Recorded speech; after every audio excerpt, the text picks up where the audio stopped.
This Torah class is brought to you by TorahAnytime.com. I actually can't believe I'm doing this, but I'm giving this shir mamish right before Yom Tov. We have a little bit more latitude because unfortunately we're in the house, so we're not getting ready to go to shul. So Lichtzin is 7:20, so have a little time to give a shir for Shmini, because I think there's going to be very few shiurim on Parashat Shmini. We have to be Mavasedra B'liyayin Hara for this week's Shmini, and there's so many shiurim on Pesach and on Corona that I wanted to give something on Shmini. We're going to dedicate this shir by my good Talmud Yoel Klugman and family for the refuah shalem of all those that are struggling, for the good health of all of us. We shouldn't get sick nor have any scares, and of course for the aliyah of the neshama of all those that passed. We're going to also remind everybody to give to chickensforshabbos.com. You could even go on right before Yom Tov and say, I want to chop another stus before Yom Tov. Chickensforshabbos.com, helping 300 malamdin and agunas grushas with food and medical and tutorial, really a great organization. And we want to especially Lila Nishmas the Novominsker Rebbe, and thank you to my good friend Betzalel Klein. The shir this week is a new sefer that came out from Reb Chaim Kanievsky on Vayikra, so I'm going to be quoting some thoughts from him and embellishing on it. It's not going to be as long as usual, but let's chop around a little learning before Yom Tov. The Reb Chaim brings down a Medrash in Bereishis Rabbah. Of course, it talks about kashrus in this week's parish, and he brings down a maimah from Bereishis Rabbah, Yud Aleph Ches, if you want to look it up, that Rabbi Akiva said that Klal Yisrael is compared to the Oifos.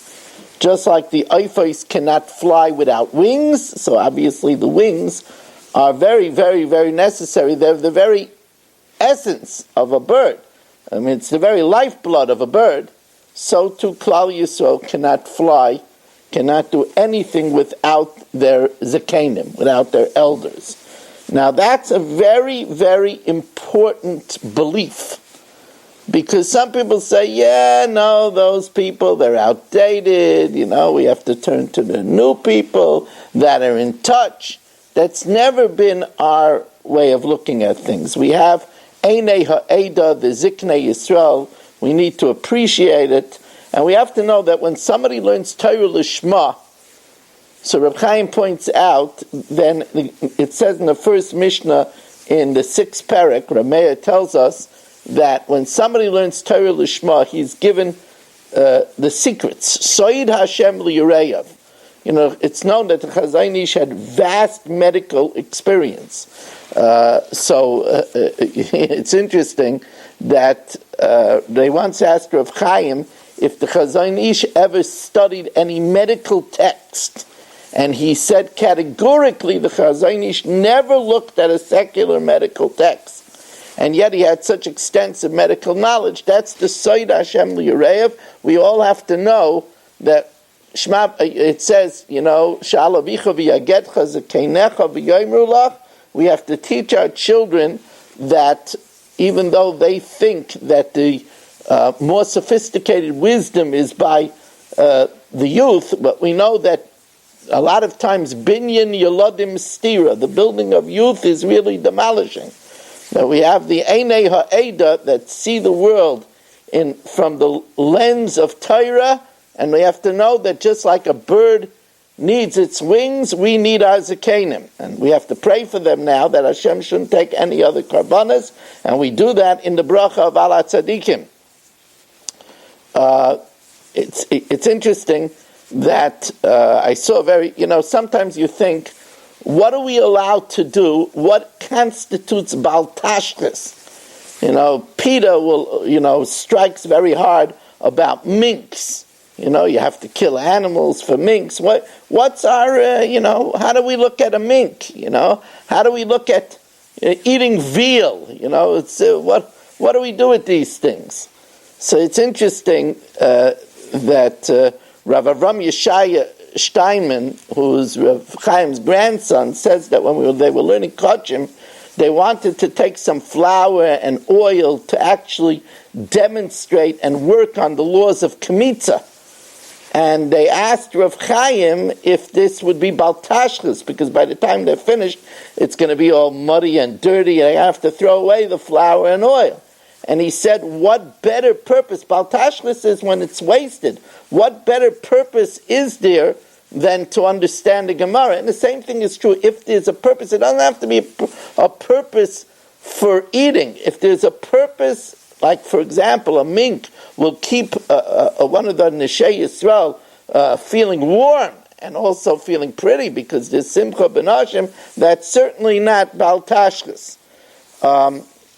It's interesting, we know that it's recorded the great tragedy of the death of Nadav and Avihu, Vayamas Lifnei Hashem, Vayamusa Lifnei Hashem. So Reb Chaim brings down an interesting question from the Dazaken Balitaisis. There's an opinion that they passed away inside the Oyel Mayed. If so, then the Oyel Mayed becomes an Oyel Ameis. And if it becomes an Oyel Ameis, then everything inside should become Tameh. Right? And if everything becomes Tameh, it doesn't say anywhere that they had to take out the menorah to be Taivalit, the Mizbeach Hazav, the Shulchan might be, the Shulchan is also Mekabel Tumah because it's Asuyah L'Nachas. I mean, it's movable because he used to move it to show the steam coming from the bread, and the miracle that it was on the table for a whole week, and yet steam came out from it. They saw the steam rise. So Rav Chaim says that perhaps they were not yet given the laws of Oyel Ameis, and therefore it didn't pertain to them as of yet. It's also interesting that we know that there is an opinion that the bodies of tzaddikim are not metame, and perhaps with this they got to such a level of kedusha that they were pure tzaddikim and they were not metame, and this is something to look more into. It's interesting that in the parsha it says Zoisachaya Asher Toichlu. We know what we're allowed to eat, and we know that the animals that are not kosher, it says, Lo yisitamu es nafshei seichem, you shouldn't pollute yourselves. So they asked Rav Chaim, since the animals that are not kosher give tumah, is there an inyan to avoid looking at one? So it's interesting, Rav Chaim says that there is such a Kabbalistic concept to avoid looking at impure things, and he brings down a Kava Yosher in the second parak, but he says that, al pi halacha, there is no inyan to avoid, and people look at cats, they show their children dogs.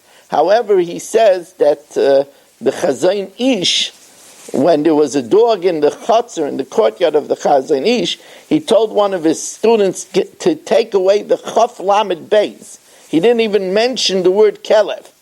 Rav Chaim explained that this is based on a Tosefta that says of all the Tamidika animals, the donkey has the only one that has a special mitzvah, right? That's the Peter Chamar.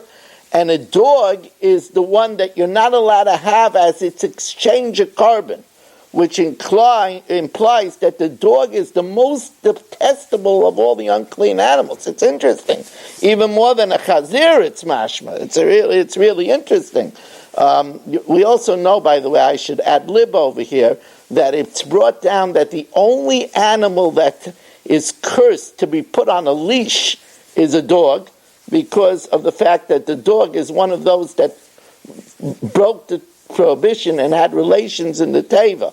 I know that the Skolya Rebbe told me that his Zayda really stayed away from dogs. It's interesting also that although there is no halacha except for Avodah Zarah and Chametz on Pesach, which is Asa B'Hana, there's no Isser to smell Isurei Hana. But when Rav Steinman was in Switzerland, he was near a butcher shop that roasted pig, that roasted swine, that roasted hog. And although it's not forbidden, but the Radvaz talks about a machalos asuras or tzaddikim. He prayed that he should lose his sense of smell. Actually, he and his Rebbetzin, that he shouldn't have to smell this. And it was known that Rav Steinman lost his sense of smell. He never made the bracha Borei Minei B'Samim, but he answered Amen to other people's brachas.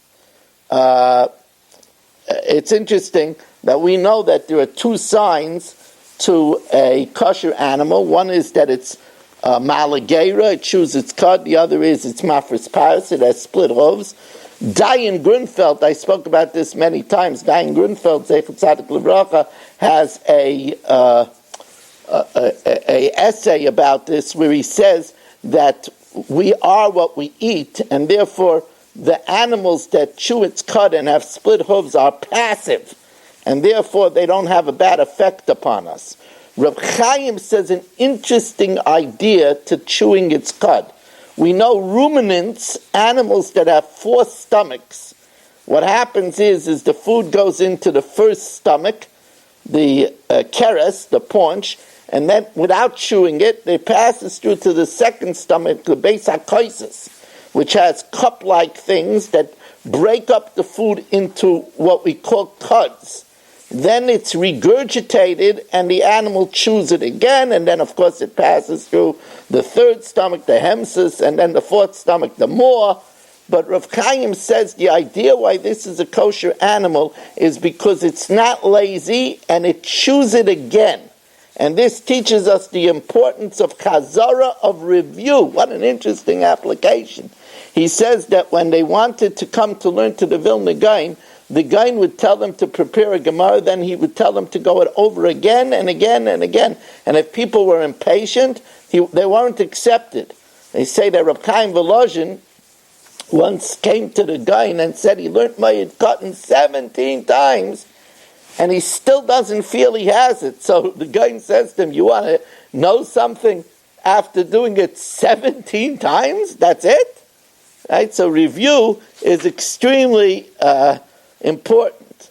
Now, about chazer, we know the chazer is particularly loathsome, the pig, and it's interesting where they asked Rav Chaim, nowadays they come up with all kinds of newfangled things like kosher bacon or kosher crab, right? They try to imitate shrimp. So they asked if there's anything wrong with doing that, with buying something that's advertised as kosher shrimp. So they wanted to bring a raya from an interesting chidah. The chidah said that the mun tasted like wherever we wanted. So they asked the chidah if the mun could taste like pig, if you wanted to have the taste of pig. So he says that there's a famous Gemara where Yalta, the wife of Rav Nachman, said that for anything that's forbidden, there's something that tastes like it that's permitted. And for example, she said, if you want to taste pig, eat shivuta, the sturgeon, some say it's the sturgeon fish's brain, which tastes like the taste of pig. So he says then that would be a proof that the mun could taste even like pig. But Rav Yoshev and Rav Chaim Kanievsky said that one should not try to eat these things that taste like pig or shrimp or crab, because we're supposed to distance ourselves from things that are forbidden. Skar, go around it, and therefore they said that should be avoided. When we know that some Sfardim have the Kabbalah, Ashkenazim don't have the Kabbalah, we know that there are 4 types of locusts that are able to be eaten: Arba, Silam, Chargol, and Chagav. And there's a legend which I keep on hearing more and more details to this legend. When I learned it in the Tufchi Yabiu, and then again in the Aleinu L'Shabeach, and then I saw it again in one of Rav Chaim's Svarim on Chumash, I keep on hearing embellishments. It's all true, but the story keeps on getting more and more. Rav Chaim, who writes on everything, Rav Chaim wrote a sefer on grasshoppers. And as the story goes, Rav Chaim did not know certain details about the anatomy of grasshoppers. So he had a neighbor, Rebbetzin Reichman, who was a science teacher. So she brought home a book, and he studied it, and he said that there's still one detail that's unclear to him. The Rebbetzin Kanievsky, Zechet Tzadik Kodesh Brachas Chutz Yagan Aleinu, she was sitting with Rav Chaim at the Shabbos table, and there flew in a locust and landed on the table, something that never before, and I believe never after, happened again. And she watched in amazement as Rav Chaim studied it and said, now he knows the answer, and it flew away. Later on, as the story continues, there was a young man who, learning yeshiva, heard this story, and it was from his Maggid Shir, and he said in his heart he was very skeptical about it. When he got back to his home, his room was full of locusts, infested with locusts. He understood what it meant, and he came to Rav Chaim and asked him for forgiveness, and Rav Chaim smiled and forgave him, and then the young man returned to the home, and locusts were gone. Now, that in itself is pretty incredible, but now, in this new sefer, I learned a new detail. Many years after the Rebbetzin passed away, they did some construction in the house by Rav Chaim, and they wanted to remove that wall with the window. And Rav Chaim said to leave it, since the locust flew in. There was something, obviously, that was miraculous, and Rav Chaim said to leave it. Miraculous, he said that the locust was a manifestation of Hashem's specific guidance in assisting a tzaddik. That's what they said. So therefore, he didn't want the window that should be taken apart. I'll be honest with you. This shir is just a taste. It's right before Yom Tov. I don't want to, go too close to Yom Tov. Say for myself and say for everybody that's listening. It's Yom Tov is about to be upon us. Remember tonight, no Shechianu in Kiddush, no Shechianu in Adlaka. It's not a Yom Tov b'fnei atzma. It's not like Shmini Atzeres. Remember, tonight will be, I'm not have in mind to be Mekayim the Mitzvah, tonight will be the 6th night of Sfira. Also, please remember that you could light Yortzeit candles tomorrow night after you light the Yom Tov candles, of course not from a match, but from an existing flame. And on Thursday, those that say Yizkor should say it in a closed room. And we want to wish everybody remember social distancing. It's still dangerous out there. There's still a quiet serial killer out there. Hopefully it'll be gone soon. Those that are sick should get better. We want to have a mind special for Peretz Eliezer Alevi ben Chana and Moshe ben Rezel. And we want to have a mind for Pinchas Levi ben Hensha and Naftali Yosef ben Chaya Esther. We want to remind you about chickens for Shabbos.com. Thank you for joining us, and have a wonderful Yom Tov im Yirtzeh Hashem. Motzi Yom Tov 9:30, 3 blot. In Be'ezus Hashem in Masechta Shabbos. And again, a good Yom Tov. You've just experienced another Torah class brought to you by TorahAnytime.com.